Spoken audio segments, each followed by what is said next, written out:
This is Paul Adamson, editor of eSharp magazine, and I'm here with Mark Hutchinson, President and CEO of GE Europe, and we are live at Business Europe Day. Look, firstly, I say thank you. Great to be here. We have 100,000 people, employees in Europe now, so we're a European company as well. And so we think a lot about Europe. We invested in Alstom. We spent $11 billion investing really European capability. And part of that is for Europe, but a big part of that is what we do with that around the globe. So using European capability to do things outside of Europe is the way we think about it. And so competitiveness is key. How do you make sure that your workforce around the world, including Europe, is competitive? And really, so as we think about Europe, really the way we think about labor and the mobility and flexibility of labor is probably the biggest issue. It's difficult here. It's more difficult than anyone else. So you deal with it, we can deal with it, but it really factors into the way you think about as you mobilize your resources around the world. So I'd say competitiveness is number one.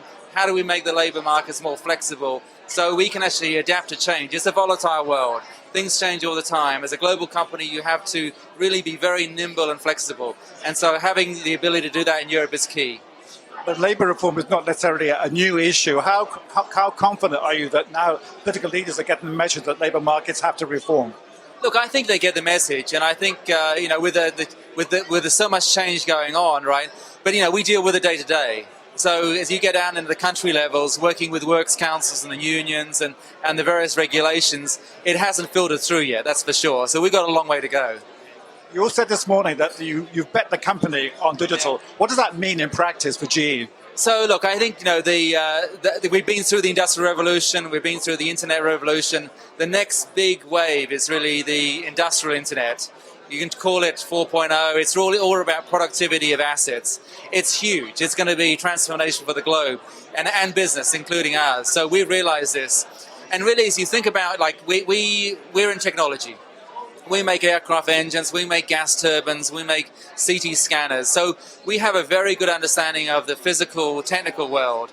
But the digital world is going to be really the bridge between us and our customers, because the customers want to make sure the assets perform better. So productivity is going to be driven by the way you digitize that asset. We used to talk with our customers about fleets of assets. There's a fleet of turbines, there's a fleet of airlines, right? But now you can have a digital twin on every single asset. So how you actually, and you can work out that individual asset, how it performs and make it more productive. That's the way of the future. So we kind of look at that and say, well, we know these assets better than anybody on the planet.